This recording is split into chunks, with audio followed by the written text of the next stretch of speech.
bololabara kalanyɔrɔ 500 min bɛ Mali kɔnɔna na, Bobo kɔni ka tɔn ale y'i ɲɛsin sibikaw ka CAS de ma, a bɛ se cogo min na k'u dɛmɛ k'u ka muso 30 olu kalan bayɛlɛmali baaraw la tile 3 ale kɔnɔna na. Association Surumietu, c'est-à-dire ala ye lujurubatɔ minnu garisɛgɛ kɛ tulolabanaw ye u tɛ mɛnni kɛ, donc u ka président n'o ye monsieur Keita ye, ale de y'an ka activité ye réseau sanfɛ. Donc a ye activité ye réseau sanfɛ, a y'i sigi k'i hakili jagabɔ k'a fɔ bon an ye formation caman kɛ, u ye kalan caman kɛ, u ye diplôme ni fɛnw sɔrɔ, mais o bɛɛ la u ma se ka ɲɛtaga sɔrɔ. Donc sisan est-ce que n'an nana centre la yan, an ye centre baara ye cogo min na, n'an nana yan ka na n'an ka musow ye yan, ala ye minnu garisɛgɛ kɛ boboya bana ye, n'an nana n'u ye yan, n'u ye nin ye k'a faamu k'a baara dege, u bɛ se k'u yɛrɛ ta don dɔ, a bɛ se ka kɛ nafa y'u ma quoi. Bon an bɛ tile 3 kalan de la. Voilà, tile 3 kalan an bɛ ka baara kɛ bananku de kan. Donc bananku fana an bɛ na an y'a sɛnɛcogo ɲɛf'u ye. Voilà, a sɛnɛcogo ani sɔrɔ min b'a la. Donc bayɛlɛmali kɛrɛnkɛrɛnnen bɛ bananku kan, an bɛna produit 3 de b'u ye, u bɛ n'o de baara kɛ, min ye cɛkɛ, gari ani gomi ye. Bon gɛlɛya o gɛlɛya fɛngɛ bɛ solution bɛ sɔrɔ a la. Donc an n'u cɛ sisan u ka directeur bi yan n'o ye monsieur Keita ye. Donc o de nana fara an kan. Donc o bɛ ɲɛfɔli kɛ n'u yɛrɛ ka signes ye. Voilà, u bɛ se k'a faamu cogo min na. Vraiment an ma gɛlɛya si sɔrɔ a la. Voilà, an ma gɛlɛya si sɔrɔ a la. U ye faamuli kɛ fana. Bon a bɛ se ka dépend, u bɛ se ka dɛmɛw sɔrɔ dɛmɛjɛkuluw fɛ k'u ka baarakɛminɛnw san pour que u yɛrɛ ka se k'u ka produit dilan u yɛrɛ ye k'a feere u ka se ka nafa sɔrɔ a la. Voilà.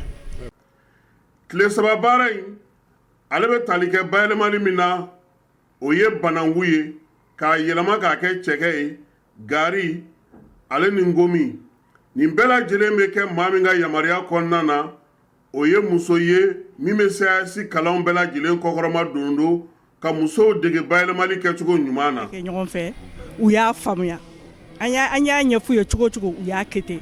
Vraiment a ma gɛlɛya an bolo, hali dɔɔni. U y'a bɛɛ faamuya, an n'u sera ka baara kɛ. Voilà, u ka faamuyali ka nɔgɔn. Bon hali n'a ma nɔgɔn ni tɔw tɛ, u kɔni a ka nɔgɔn. Et puis u ye baara kɛ fɛnɛ. Bi an ye don fɔlɔ kɛ siliw kan, an y'u si, u bɛ don fermentation na bi ka si, sini an bɛ na gomi bɔ ani cɛkɛ. Donc tile 3nan a bɛ ja o la, o ye séchage ye ka sɔrɔ ka emballé k'a kɛ sachet kɔnɔ k'a da souder, o de ye tile 3 ye. U bɛ se ka kalan, fɛn bɛɛ ye fɛɛrɛ de ye, an bɛ se k'u lafaamuya ni fɛɛrɛw ye, u yɛrɛ bɛ a faamuya cogoya min na, sinon nin kɔni n'an ma gɛlɛya sɔrɔ.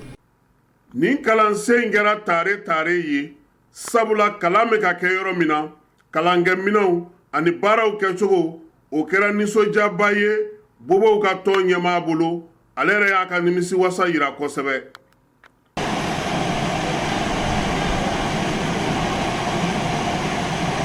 Donc c'est pourquoi après le DF que le gouvernement les envoie dans les écoles de formation professionnelle ou bien provoquer des formations de ce genre-là pour les femmes sourdes ici.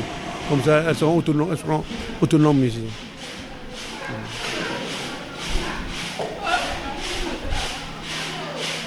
Voilà, voyez-vous, ces femmes sourdes-là peuvent tout faire, sauf entendre.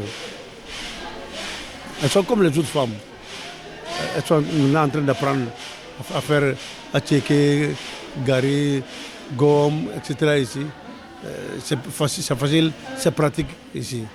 Donc, on peut tout faire, sauf entendre.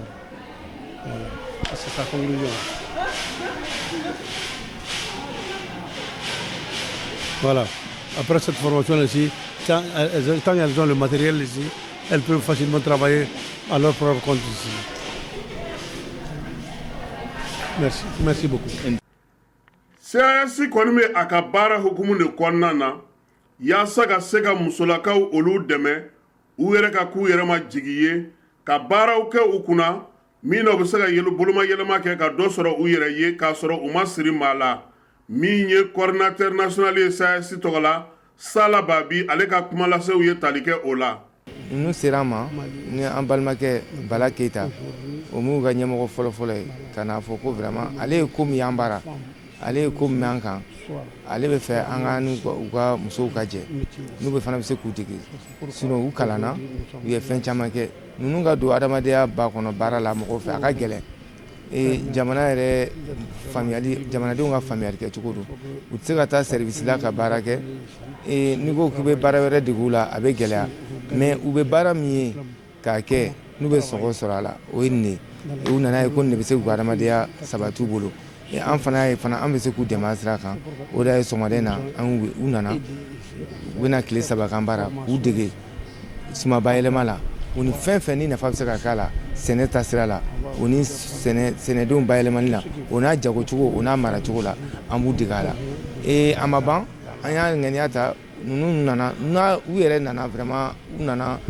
a diyara an ye c'est vrai an ye musow kunbɛn yan mais an mɛnna an ma ninnu ɲɔgɔn fana ye u cɛ sirilen don a ka d'u ye u ŋaniya dayɛlɛlen don a baara la u hakili dayɛlɛlen don a dɔɔnin fana la an y'a ye ko n'an ye fɛn fɛn kɛ ninnu kan vraiment a nafa bɛ ye o b'an bila vraiment ka jɛɲɔgɔnya caman fɛnw ninnu fɛ don nataw la directeur yɛrɛ wililen bɛ k'i jɔ u a ko labɛnni na pour que vraiment ninnu bɛ se ka dɛmɛ cogo min na u ka adamadenya kɔnɔna na u kana kɛ bolo kɔfɛ mɔgɔ ye ninnu tɛ bolo kɔfɛ mɔgɔ ye an balimamuso ninnu an denmuso n'an furumuso ninnu vraiment an dɔw don an kan'u bila an kɔfɛ vraiment an k'u to an cɛ la u bɛ se ka to an cɛ la mun na an bɛ minnu dɔn an n'u k'a kɛ an n'u ka jɛ a la o de bi ko in kun yɛrɛ ye vraiment. Le coordinateur ici vient de donner une bonne nouvelle pour tous les touristes. En plus de la formation ici, il va chercher pour vous donner du matériel ici pour que vous-même vous puissiez travailler pour vous-même ici. Ça c'est une bonne nouvelle ici. Bravo. Et il va continuer à vous aider ici pour que vous-même vous puissiez travailler ici. Donc c'est très important dans votre vie ici. Bobomuso bi saba min ka kalan kɛlen filɛ nin ye u y'a yira k'a fɔ ko u bɛ bonyamasegin kɛ ka ɲɛsin maa min ye kalan yɛrɛ k'u kunna ni o ye Mayimuna Si ye ni ale bɛ Dikolakaw ka sigi la Alassane Bore ni ale yɛrɛ ye CAS ɲɛmaaba ye ka taa se a n'a ka baarakɛɲɔgɔnw n'a jɔnɲɔgɔnw bɛɛ lajɛlen ma min ye coordinateur national ye n'o ye CAS tɔgɔla Sala Babi ye u ye ale fana fo sabula u y'a yira k'a fɔ ko u y'u mɔgɔ minɛ ka fara kalan ale kɛcogo ɲuman kan o nisɔndiya ni o bonya o tɛ se ka bɔ u kɔnɔ fiyewu. Je remercie beaucoup tous ceux qui ont permis de faire cette formation-là ici. Vraiment, ça leur va droit au cœur ici.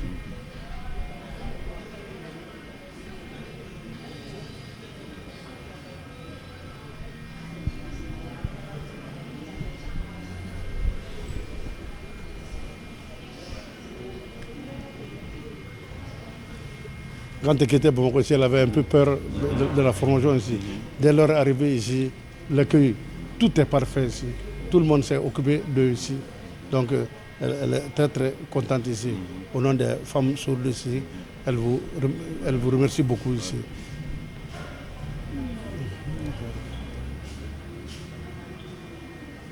Voilà. Parce qu'on cherche maintenant l'inclusion ici. Voilà. Voilà, tu vois, partout où les femmes sourdes vont ici pour travailler, à cause des problèmes de communication, on leur refuse de travail ici. Oui. Merci, merci, merci encore. Merci. Que Dieu vous protège ici. Merci.